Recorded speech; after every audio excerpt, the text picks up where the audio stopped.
it in terms of money, this is the data that we have provided to WIPO. Yes.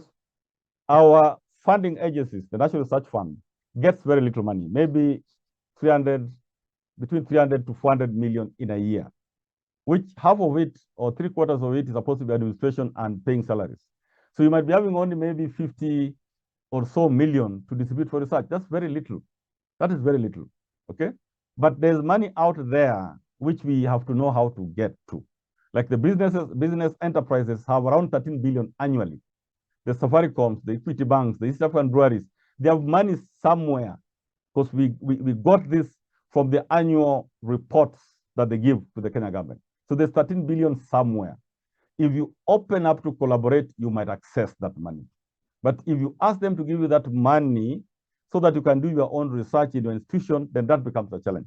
The government of Kenya has 60B distributed around institutions. You might find some are in the defense, some are in the industry, because R&D money is not just money that you do research for. It is money also that you create research infrastructure. You have done a laboratory, you have bought the materials, you have bought laptops, like Ministry of ICT, when they bring in laptops and so forth. Then the higher education, we have about 19 billion. And this is very viable. If you look at one university like JOUS, was able to attract 7 billion research funding for one project. 7 billion. That is just a team of 5 people. So how much more can we get if we are aggressive on this? So the funding is, people will only say, oh, the funding is kidogo. It is there. The question is the style of getting the money. What approach do you use to get that money? You can see like the second last row, funds from the rest of the world abroad, 28 billion. So who gets that 28 billion annually in the country? We need to figure out, giving a total of 121 billion, floating somewhere, which we need to find out where that money is. Now, changes happening in the world. You can see, I just got this. This happened in January. I just got it from the internet, and you can also get it. New Zealand shakes up its research system in a bid to boost economic growth. Yeah, ladies and gentlemen, this is what we are saying. How does this STI mainstreaming contribute in a measurable way to economic growth? How can we measure that 3 years ago we were here, and now we are here? Their focus is on commercialization. It is actually forcing them to merge some of the top research institutions. Because the focus is not that you are important or not important. The important, are you impacting the public? And how do you measure how you impact the public? Have you commercialized? How many jobs have you created? How many industries have you created? Several things. How have you improved the Kenyan brand? Those are the questions that we need to ask. So saying that, and it's happening globally, research and innovation in France. I'll just skip this, allow me to skip. Yeah. Then when you come to another measuring is the Environmental Performance Index. This will be very good for the Ministry of Environment and related ministry, even agriculture, even health, and so forth. And you were able to see, if you Google that Kenya is ranked number 145 out of 180 countries. I think we can do better. I think we can do better. And when we check the data, this one I just got the other day. When you check in Africa, Kenya is number 8 out of the African countries. Good, but not good enough.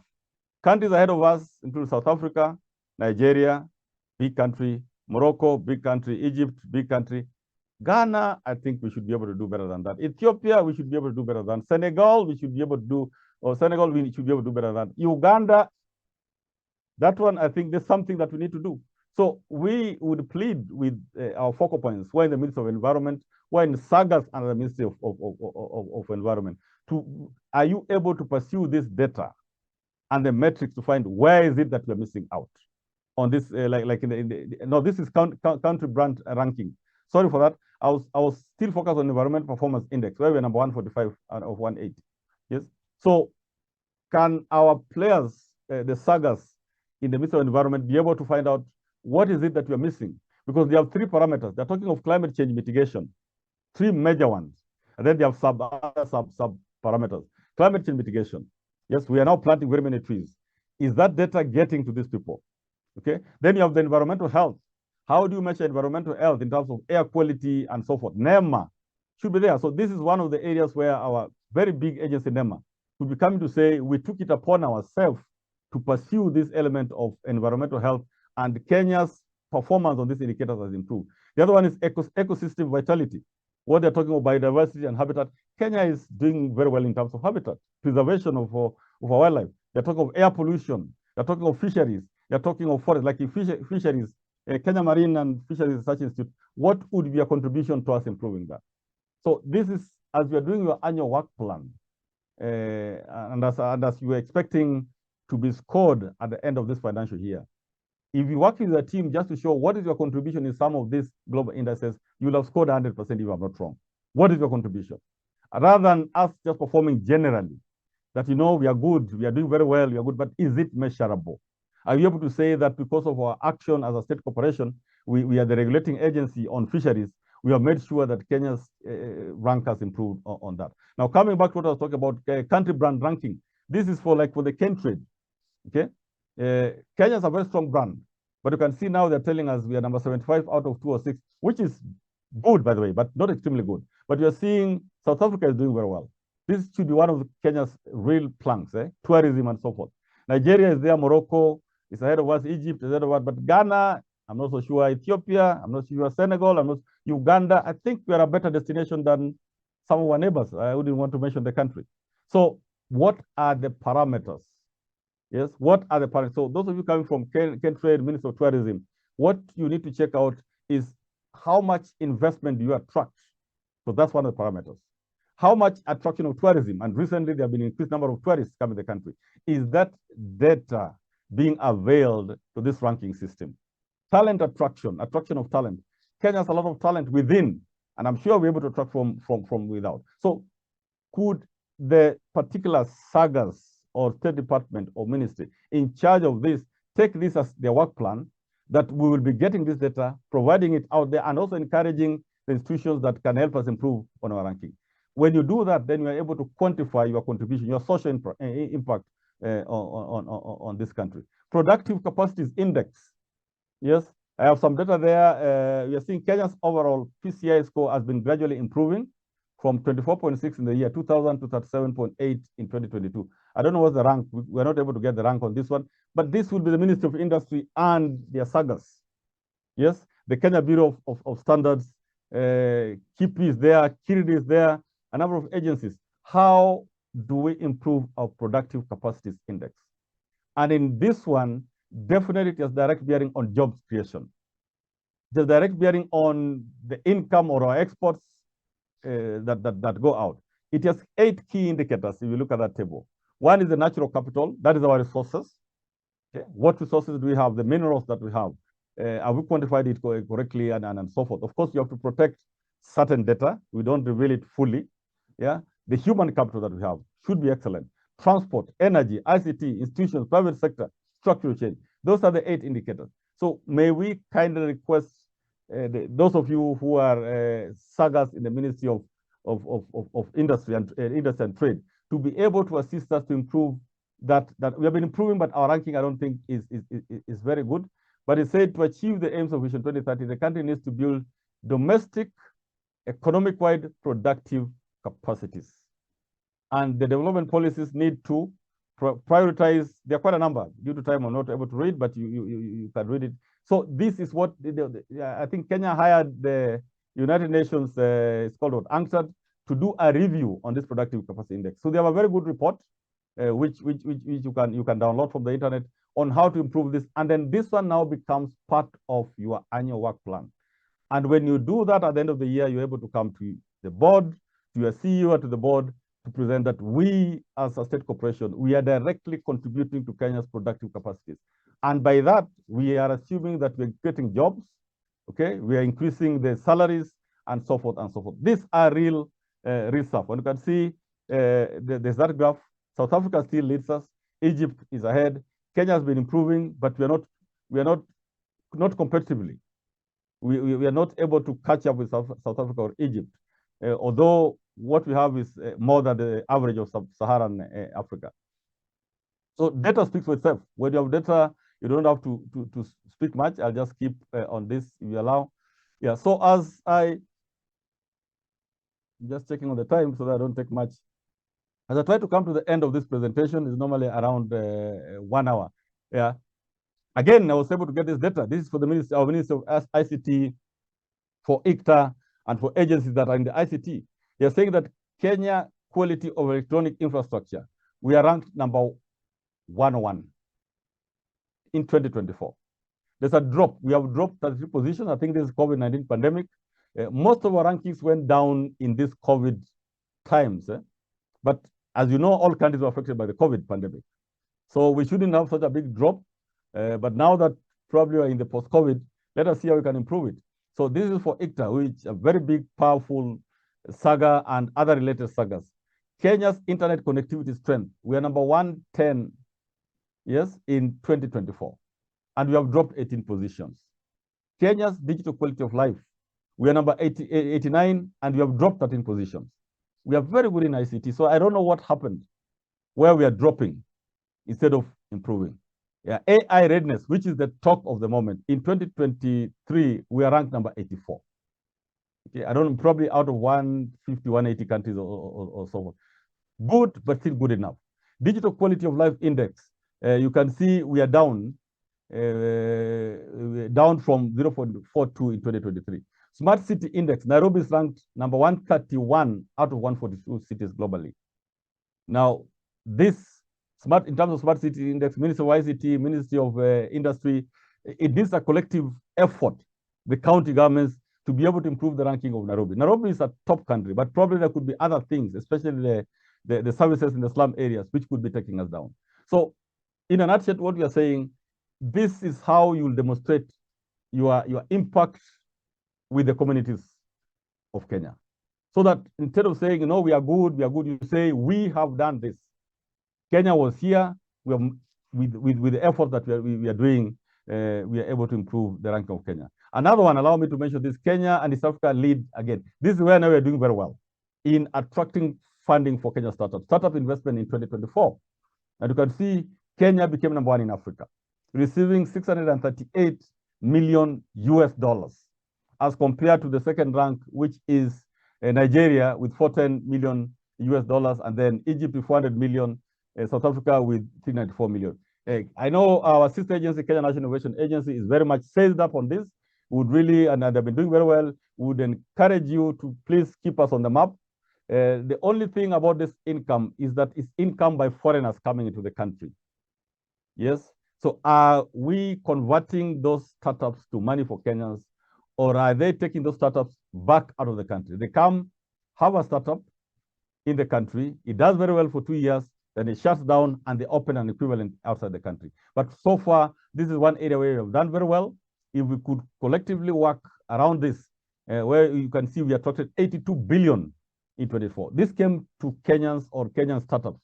Great thank you to Kenya National Innovation Agency, NRF, think KIPI, all the agencies involved that are Kiridi, that are involved in the startup ecosystem, the Juakali sector, and so forth. Now, that is real data, and we want to. So on that, allow me just go now to almost the conclusion at the end, just to thank you once more, but also to mention that when we are looking for funding, this is probably the last part, when we're looking for funding for research, science, and innovation, there are funds all over, but they're not funds where you just go and dip in your hand and pick.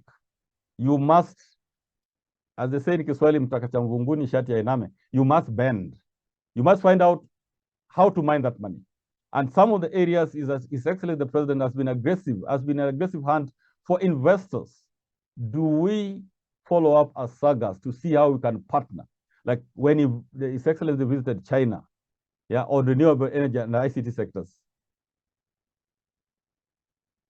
And I'm just receiving a call. Yeah, when His Excellency visited China, did we follow up to see if we can partner with the agencies that went with him to China? When he also visited the US, there are some goodies which were promised, or partnership were promised. Do we leave this for one institution to run with, or do we make a request for partnership? And you can use all arms of government, because when we go out and money is committed to Kenya, that is the entire government's money, and it doesn't belong to NACOSTI or one agency. It belongs to all of us. Have you followed up, like in this is the US is proposing to make Kenya the first country to benefit from funding in the Chips and Science Act. This is about AI and chips. And I know Dedan Kimathi University was there. I don't know which other government agents was there. Do we follow up to try and partner with Dedan Kimathi University on the $1 million, that's around 100 million, which was promised. I don't know whether it has come, which was promised by President Biden. But now that it's no longer there, we do not know whether it will come. So there are these opportunities, and there are many. His Excellency unveils a 4.7 billion UON in Silicon Savannah at University of Nairobi. Has any of the SAGAs or research institutes or even other universities tried to inquire from the University of Nairobi that how can we contribute towards this University of Nairobi Silicon Savannah innovation? It has 4.7 billion. Maybe you only need a few thousands or maybe 1 million out of that 4.7 billion. Yes, can you be part of this? Because the UN, I'm almost certain, will not deliver this alone. They will need partners around them. They'll need the ministry, line ministry. They'll need the private sector in this to achieve this. So have you made a deliberate effort? Because they're not going to come to call on you. They're going to wait for those who are interested to apply. And there are quite a number, ladies and gentlemen. There are quite a number that I do not really need to talk about. So as conclude, I'm just moving up to the end. We have what we're calling a proposed framework with these new changes that are coming, probably a new State Department for Research, Science and Technology, and changes happening. There is this just to trigger some, what kind of deep dive transformation can we undertake to improve Kenya's global competitiveness? And we have like a 5-pack kind of proposal in terms of enhanced positioning of RSTI is already happening, and remuneration of scientists. That was actually declared by the president in one of the meetings that he's looking forward to increase remuneration for scientists. But unless we pursue it collectively, again, it will not go far. Yeah, research security, plan for donor funds. Yeah, we welcome partnerships, but to what extent should we accept it? Are we benefiting more or are we losing? Are we getting 1 billion and losing 2 billion? Or are we getting 10 billion and losing 2 billion? So that the net effect is positive. You know, you can get 1 billion, you can get 1 shilling, and the process lose 5 shillings. So the net effect is negative. But we're shouting there, you know, we received 6 billion from the donors and so forth. But these people are getting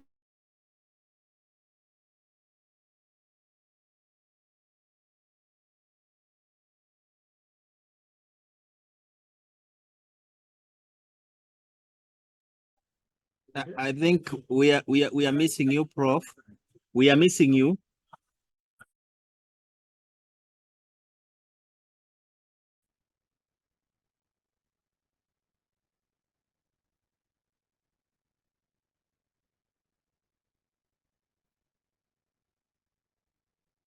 Hello, am I back online? Yes, we can hear you, Prof. I can hear you now. Yes, Yeah, you're back. Kenya Power, like yesterday, the same thing happened. Kenya Power goes off and the Wi-Fi connections also goes off. So if there's somebody from KPLC, please help us solve this as part of your annual work plan. Minimum power outages. So I'll just come to the conclusion. I think anyway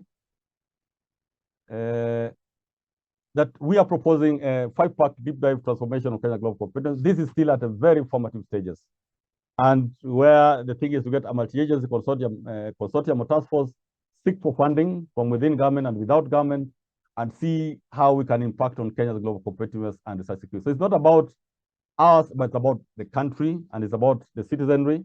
So one area is positioning the RSTI sector and increasing the remuneration of scientists. The other one is being careful about research security. There's espionage going on, maybe not in your sagas, but in the universities. It's happening globally in Europe. In Germany, they arrested some professors the other day. In the US, they're arresting lecturers, and it's like they didn't know. The people you interact with, and they come, and there are very many, could be from Asia most likely. They could be using you unknowingly to get information back to their country. So if the eye of the government, especially the eye of the government, the Minister of Interior, detects that, you and me and anybody else might land in trouble. So we're just alerting you that whoever you collaborate with, please seek some confidential information from the relevant agency. A number of times, some of us are invited to embassies for dinner or for talk or for something else. I've learned by being at NACOSTI that such visits require some sort of concurrence from somewhere, so that you don't rush just into an embassy's place. You'll come back out of that place with all your coats, your suits bagged. And you might be a very important officer attending very key meetings of the Kenya government, and you're just bagged throughout. Your hair is bagged. Inside your bag, they put everything and so forth. So that element of research security needs to be checked on. Then protection of IP and monetizing the same is the elephant in the room. We need to ensure that the outcomes from our research, from our technology, the great minds that come during the Kenya Innovation Week, you apply for patent, we follow up on the patent, we commercialize. And commercializing doesn't mean the owner of the patent commercializing. It means you license somebody. Just like in ICT, you come up with a good idea, you license it to Safaricom, but there are powerful agreements that whenever Safaricom uses this, you'll get this percent as your profit. There was some story in the news on a South African who went to court against the equivalent of Safaricom, and the court awarded him, I think, quite a good amount of money. So there's a lot happening in the ICT sector and other sectors, industry sector, and so forth. But we now need to make deliberate steps to insist, especially if you're a public servant, you have used the infrastructure of government, you have used the government money, whatever comes out there belongs to the Kenyan people. Of course, with you as the lead, it needs to be patented and have plans and be assisted to monetize the same. Then there's skilling up, which is continuous. AI is a new thing. We are being told, all people like myself, you have to take, is it a daily, there's what they're offering in the internet, 15 minutes daily interaction with AI so that you can know how to use it. We all need to know how to use it so that it can make our work easier, but also the negative sides of these AI things. For those who came to Naivasha, you saw a scenario where the Elon Musk has said by next year, he'll be able to produce babies using a robot. Then lastly, what is the impact on county governments? Are we able to create the hubs and parks there? Because that is where the real stuff is. We all focus on Nairobi, Mombasa, Eldoret, the cities, in Nakuru, but the real work is in the counties. The real resources are in the counties. So rather than transport them to the cities, we'd rather figure out how to engage with the county governments, the county security team to be able to improve the convoy of people. So in conclusion, I think just the same. The low number of patents owned by Kenyans and Kenyan institutions remain a serious national concern, as the need for concerted effort. This has to be a joint effort. It cannot be an individual's or one institution's effort. There's need to clearly demonstrate the institutional impact of RSTI at all levels in tune with bottom-up economic transformation agenda. And this is being able to show that you have impacted on Kenya's global competitiveness or on the bottom-up economic transformation agenda. And we need to work with the country to leverage on the resources. And we are grateful that matters of RSTI is being escalated to other levels. So I thank you. Thank you very much for your attention. I'll try to move as fast as I can. And as usual, I'll hand over back to Dr. Ngigi and Mr. Javan. But I will also be there for 1 or 2 minutes, just in case there's burning question, very burning that you feel probably our team might not be able, it requires the CEO to be the one to respond to, but our team is competent enough to answer most of your questions. So I'll have 1 or 2 minutes in case there are burning questions. And Dr. Ngigi, you can also check in the chats and read, and we try to answer them. Thank you. Thank you very much, and God bless. Okay. Thank you so much, Prof, for that insightful presentation. And I'm very sure it has really answered most of the queries, and also giving the current trends and where the world is going. So we really want to thank you for that. I think our distinguished participant, and as indicated, we are capturing what you are raising on the charts and on the Q&A section, which we really should be able to provide the responses. But should there be any burning before we release the DG, anything that you really think the DG should respond to in a minute or so, so that we're able to get to our health break? You can be able to raise your hand to be empowered to raise a question, or we proceed with what is on the question and answers. And of course, these are things that we should be able to respond to. And more importantly, because the next presentation that I'll make will be able to address these aspects that you've been able to raise. Any particularly burning issue for the Director General? David, there's one there which I think has been it's not the first time we have seen this. Please clarify on the issue of KPLC and IESR, where IESR implements on. How did you respond to this one, David? Yes, yes. Actually, Yes, thank please go you. ahead. Yeah. This is very important because the IESR, this is the Institute of Energy Studies and Research. This is an institution that is registered under the STI Act. So this is a research institution. Kenya Power Lighting Company is a saga that needs to report on its own because these are two different entities. So we well guided that KPLC need to be reporting on its own. IESR need to report on its own as we have been doing. But what we guided is because the Institute of Energy, you have your committee that is trained and you have more capacity, you can help the KPLC to report on their own. But these are two different entities, and we were able to guide on that. Yeah, just on the same, is IESR a saga or is one of the? It's one of our registered research institution under STI Act. Yeah, because so in terms of the PC, I would imagine KPLC needs to undertake it as an independent institution, but IESR is doing this as part of our requirements for a registered research institution. Exactly. So we might not even list them in the PC list because they're not semi-independent.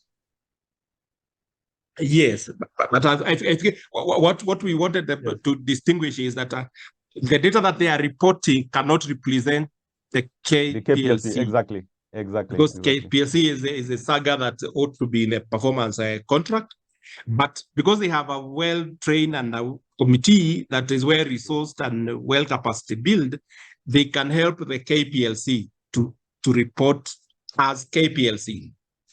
Okay. Maybe an addition, David. Yes. Addition on it. If you look at KPLC performance contract, you realize within their core mandate they have the indicator. So it's correct. They need to report now based as part of one of their core mandate indicator. And then if IESR is helping them on the same, then of course is to report on the activities committed. For example, the STI strategy that is developed. Is it by KPLC or IESR? So if it is for KPLC, which is expected for them to have STI strategy, then they are developing.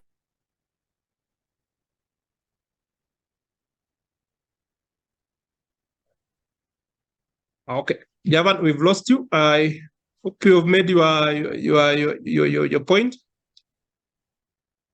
Yes, but exactly what you were describing, I think KPLC is the one that need now to come on board to have their STI strategy and be reporting on its own because they have a huge data that we do require. Perhaps the gap has been, I'm not sure whether the KPLC has already committed this in their performance contract, but which ought to be the case because KPLC is the entity to be in the performance contract. Yeah. Okay, so any other aspects that you feel we need to address before we break for a health break?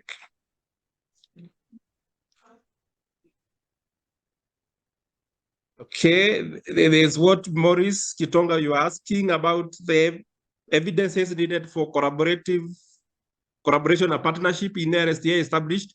Well, I will address that in the next presentation. So don't worry, I'm going to package that and disaggregate what you need to be responding around that. So DG, I think the rest we can manage to sort in our next two pieces of presentation. Yeah, thank you. I will just exit quietly. Thank you. Oh, okay. Yeah, most welcome. The distinguished participant, thank you so much for giving us your time. I think now is 10 minutes past 11. If with your indulgence, you could allow we take just 10 or 15 minutes, 15 minutes health break. Then we reconvene at 11:25 for the next two presentations that we are going to address the requirement for your work plan and take you through the reporting system. which is the online system, again, that you'll be able to interact with in the next couple of weeks. So thank you so much. Let's reconvene at 11:25. Thank you.